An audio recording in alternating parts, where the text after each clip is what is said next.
Team जो है वो वहां से उसको लेकर भोपाल की तरफ रवाना हो गई है। आज फाइनली नेपाल बॉर्डर से लड़की को बरामद किया गया है। को ये जानकारी लगी कि अर्चना सुरक्षित है। अर्चना कटनी के मंगल नगर की रहने वाली है। वो इंदौर में सिविल जज की तैयारी कर रही थीं। वहीं रक्षा बंधन के मौके पर घर के लिए निकली अर्चना चलती ट्रेन से लापता हो गई। पिछले 12 दिनों से पुलिस उनकी तलाश में जुटी है और अब जाकर अर्चना का पता चल सका है। 14 दिन की कड़ी मशक्कत के बाद आखिरकार रेलवे पुलिस ने लापता अर्चना तिवारी को नेपाल बॉर्डर से बरामद कर लिया है। वहीं उसके प्रेमी को पुलिस ने शुजालपुर से गिरफ्तार किया है। अर्चना तिवारी रेलवे पुलिस को जिंदा मिली है। न वह ट्रेन से गिरी थी और न ही किसी ने उसका किडनैप किया था, बल्कि वह अपनी ही मर्जी से नेपाल पहुंची थी। यही अब तक की सबसे बड़ी खबर है। शुरुआत में पुलिस ने ग्वालियर से राम सिंह तोमर नामक एक कांस्टेबल को गिरफ्तार किया था, जिससे अर्चना बीते 2 सालों से घंटों घंटों फोन पर बातचीत करती थी। उस समय पुलिस को यही लगा था कि वही राम सिंह तोमर अर्चना का प्रेमी है और उसी ने उसे गायब किया है। लेकिन जैसे ही सीडीआर से एक दूसरी लड़की का नाम सामने आया, पूरी गुत्थी सुलझ गई। अब अर्चना और उसका प्रेमी दोनों पुलिस की गिरफ्त में हैं। चलती ट्रेन से गायब होने के बाद तमाम तरह के कयास लगाए गए थे। बाकायदा सर्च ऑपरेशन चलाया गया था। अर्चना की आखिरी लोकेशन नर्मदापुरम के नर्मदा ब्रिज के पास मिली थी, जहां दिन रात सर्च ऑपरेशन जारी रहा। परिवार ने सीबीआई जांच की भी मांग की थी। सीसीटीवी फुटेज में भोपाल स्टेशन पर अर्चना दिखाई भी दी थी, लेकिन उसके बाद उसका कोई ट्रेस नहीं मिला। पुलिस को शक हुआ कि शायद अर्चना वॉशरूम जाते समय दरवाजे से गिर गई होगी या किसी ने उसके साथ दुष्कर्म करके फेंक दिया होगा। गोताखोर तक बुलाए गए, जंगलों की छानबीन हुई। 14 दिनों तक लगातार कड़ी मेहनत चली। पूरे देश की पुलिस अर्चना को ढूंढ रही थी। जनता ने भी उसका समर्थन किया, आवाजें उठीं। लेकिन किसी को अंदाजा तक नहीं था कि अर्चना इस तरह मिलेगी, अपने ही ऊपर एक दाग लगाकर। आखिरकार उत्तर प्रदेश के लखीमपुर खीरी से, जो नेपाल बॉर्डर के पास है, अर्चना तिवारी को बरामद किया गया। सवाल यह उठता है कि अर्चना वहां कर क्या रही थी? क्या वह नेपाल जाने वाली थी? क्या वह अपने परिवार से कोई ऐसी बात छुपा रही थी जिसे उजागर नहीं करना चाहती थी? और यह भी कि वह 14 दिन तक नेपाल में किसके साथ थी और अब क्यों उसने खुद ही अपने घर फोन कर बताया कि वह सुरक्षित है और नेपाल के पास है? चलिए सब कुछ बताते हैं। लेकिन उससे पहले, अगर आपको अर्चना के मिलने की खुशी हुई है या फिर इस तरह मिलने पर गुस्सा आया है, तो यह रिपोर्ट जरूर देखें, क्योंकि यह रिपोर्ट अर्चना की पूरी सच्चाई सामने लाने वाली है। सोचिए, एक लड़की रक्षाबंधन के मौके पर इंदौर से अपने हॉस्टल से कटनी अपने घर जाने के लिए निकलती है। हॉस्टल के रिसेप्शन पर बाकायदा लिख कर जाती है कि वह रक्षाबंधन पर घर जा रही है और 17 अगस्त को लौटेगी। हॉस्टल से निकलते वक्त फोन पर बात करती है और फिर ट्रेन पकड़ने के लिए इंदौर स्टेशन पहुंचती है। सुबह 7 बजे कटनी स्टेशन पर उसका परिवार उसे लेने खड़ा था, लेकिन अर्चना वहां नहीं थी। उसके मामा अगले स्टेशन तक जाकर ट्रेन में तलाश करते हैं तो उसका बैग मिलता है, जिसमें राखी, रुमाल और कुछ सामान रखा होता है। बट अर्चना का कोई अता पता नहीं। फोन बंद था। घर वालों को सदमा लगता है। हर किसी को शक होता है कि कहीं उसके साथ अनहोनी तो नहीं हो गई। पुलिस ने पूरे देश में तलाशी अभियान छेड़ा। हर कोने कोने तक सर्च ऑपरेशन चला। यहां तक कि खबर पर नजर रखने वाले लोग भी यही मान रहे थे कि अर्चना के साथ कुछ गलत हुआ है। हर कोई उसके लिए हमदर्दी जता रहा था। लेकिन अब कहानी ने करवट बदल ली है। वही अर्चना तिवारी अब जिंदा यूपी नेपाल बॉर्डर से मिली है। यह अपने आप में चौंकाने वाली बात है कि आखिर एक लड़की अपने ही घर वालों से क्यों छिपी रही, लगातार 14 दिन तक क्यों परछाई बनकर रही। उसे राखी पर अपने भाई को राखी बांधनी थी, मगर वह घर क्यों नहीं लौटी? आखिर 19 अगस्त को उसने अचानक क्यों अपने घर फोन करके कहा कि वह सुरक्षित है?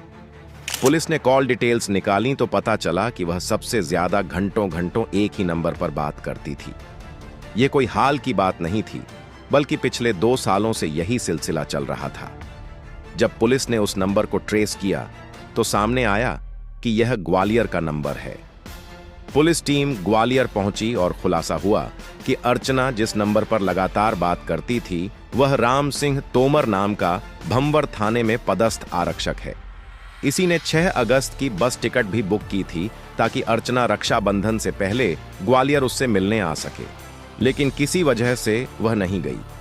शुरुआत में राम सिंह तोमर पुलिस को लगातार गुमराह करता रहा, लेकिन जैसे ही पुलिस ने उसके सामने ठोस सबूत रखे उसकी बोलती बंद हो गई। कॉल डिटेल्स जब पुलिस ने सामने रखीं तो उसके होश उड़ गए और उसे गिरफ्तार कर लिया गया। पूछताछ में राम सिंह तोमर ने कहा कि वह अर्चना से कभी मिला ही नहीं, बातचीत केवल फोन पर होती थी। उसने यह भी दावा किया कि उसकी पहचान अर्चना से उसके दोस्त विक्रम राजावत के जरिए हुई थी और इस मामले से उसका कोई लेना देना नहीं है। लेकिन जीआरपी की गहन जांच ने उसके इस झूठ को तोड़ दिया। साफ हो गया कि पिछले 2 वर्षों से अर्चना और राम सिंह तोमर घंटों घंटों फोन पर बातचीत करते रहे हैं। यही कॉल डिटेल पुलिस को ग्वालियर तक ले गई और वहां से उसे गिरफ्तार किया गया। हालांकि पुलिस को शुरू से शक था कि ग्वालियर के रहने वाले राम सिंह के अलावा अर्चना किसी और युवक से भी लगातार लंबी बातचीत कर रही थी। जांच में यह भी सामने आया कि 7 अगस्त को ट्रेन से गायब होने के बाद अर्चना की अंतिम लोकेशन भोपाल के रानी कमलापति स्टेशन पर मिली थी। इसके बाद इटारसी जंक्शन पर उसके फोन से इंटरनेट कनेक्शन का छोटा सा निशान मिला, जिससे पता चला कि वहां से उसने इंटरनेट कॉल किया था। कुछ ही देर बाद उसका फोन बंद हो गया। कॉल डिटेल रिकॉर्ड और सोशल मीडिया प्रोफाइल की गहराई से जांच करने पर पुलिस को उसके संचार पैटर्न का सुराग मिला। साफ हुआ कि अर्चना ने गायब होने से ठीक पहले इटारसी स्टेशन के वाईफाई से अपना फोन कनेक्ट कर एक लड़के को इंटरनेट कॉल किया और फिर तुरंत फोन बंद कर दिया। पुलिस की तफ्तीश में खुलासा हुआ कि अर्चना लंबे समय से शुजालपुर निवासी सारांश सिंधी नामक युवक से संपर्क में थी। 3 दिनों तक पुलिस की टीम शुजालपुर में डेरा जमाए रही और आखिरकार उसे पकड़ लिया गया। जब उससे पूछताछ हुई तो शुरुआत में उसने इनकार किया, लेकिन लगातार सवाल जवाब के बाद उसने मान लिया कि वह अर्चना के संपर्क में था। उसने यह भी कबूल किया कि अर्चना ने नया फोन खरीदा था और जब वह मध्य प्रदेश से बाहर निकली तो उसी के कहने पर नेपाल गई और कई दिनों तक नेपाल सीमा के पास रही। रणनीति के तहत पुलिस ने सारांश के फोन से ही अर्चना को कॉल करवाया। इसी बातचीत में अर्चना ने बताया कि वह लखीमपुर खीरी में है। सारांश की गिरफ्तारी की खबर जब अर्चना तक पहुंची तो वह घबरा गई और उसने खुद ही अपने परिवार से संपर्क कर उन्हें बताया कि वह सुरक्षित है और नेपाल बॉर्डर के पास है। इस पूरे मामले में पुलिस को सबसे बड़ा सुराग शुजालपुर से ही मिला। यह भी सामने आया कि अर्चना और सारांश की पहचान सोशल मीडिया के जरिए हुई थी। अर्चना खुद शुजालपुर जाकर उससे मिली थी और 2 बार सारांश इंदौर में उससे मिलने आया था। सोचिए, पूरे भारत की पुलिस इस केस की तहकीकात में जुटी थी। तमाम संसाधन और उपकरण लगाए गए थे। दिल्ली तक पुलिस जांच करने पहुंची। 2 सीसीटीवी फुटेज भी सामने आए थे। एक में अर्चना 7 अगस्त को हॉस्टल से निकलते समय फोन पर बात करते हुए थोड़ी परेशान दिखी, जबकि दूसरे वीडियो में 6 अगस्त को एक कार उसे हॉस्टल छोड़ते हुए दिखाई दी। पुलिस ने जब उस कार की पड़ताल की तो राम सिंह तोमर का नाम सामने आया। पूछताछ में उसने स्वीकारा कि उसने इंदौर से कटनी तक की ट्रेन टिकट भी बुक करवाई थी। अब सवाल उठता है, एक लड़की जो हॉस्टल से अपने घर जाने निकली अचानक से कैसे गायब हो सकती है? अगर राम सिंह तोमर सही कह रहा है कि अर्चना ट्रेन में चढ़ी ही नहीं, तो फिर ट्रेन में उसका बैग कैसे मिला? जो लोग कल तक अर्चना के समर्थन में खड़े थे, आज वहीं उसके खिलाफ कड़ी से कड़ी कार्रवाई की मांग कर रहे हैं, क्योंकि अर्चना ने न केवल परिवार का भरोसा तोड़ा बल्कि पुलिस को भी पूरे 14 दिन तक गुमराह करती रही। पूरे देश की पुलिस उसे ढूंढ रही थी, लेकिन वह खुद किसी के साथ छिपकर आराम से रह रही थी। अब केस पूरी तरह पलट चुका है।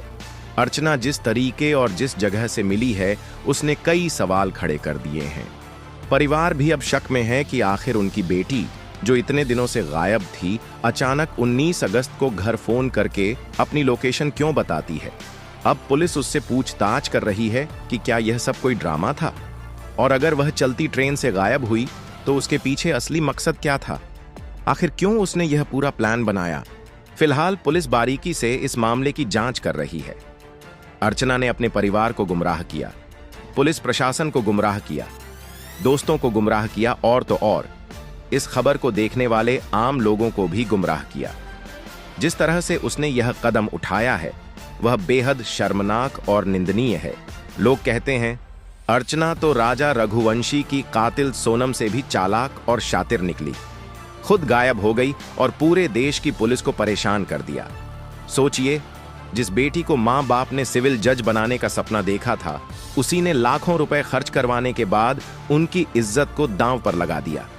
माता पिता दिन रात मेहनत करके पसीना बहाते हैं ताकि उनके बच्चों का भविष्य संवर जाए, वे कुछ बने, नाम रोशन करें। लेकिन अर्चना जैसी कुछ बेटियां और बेटे माता पिता के सपनों पर पानी फेर देते हैं। अर्चना वकालत की पढ़ाई पूरी कर चुकी थी, 3 साल पहले हाई कोर्ट में प्रैक्टिस भी कर चुकी थी। इसके बाद सिविल जज की तैयारी के लिए इंदौर आई। मां बाप को भरोसा था कि उनकी बेटी जी जान लगाकर पढ़ाई कर रही है, लेकिन सच्चाई कुछ और ही निकली। घर से दूर पढ़ने आई बेटी ने सोशल मीडिया पर रिश्ते बनाए और वहीं से शुरू हुआ प्यार और हवस का गंदा खेल। जहां मां बाप इज्जत और भविष्य का सपना देख रहे थे, वहीं बेटी कुछ और ही खेल खेल रही थी। अब आप बताइए, अर्चना जैसी लड़कियों के बारे में आप क्या सोचते हैं और उन मां बाप के लिए क्या कहेंगे जो अपने बच्चों को पढ़ने के लिए घर से दूर भेजते हैं? और सबसे बड़ा सवाल, अब अर्चना के साथ क्या होना चाहिए? अपनी राय कमेंट में जरूर बताइए।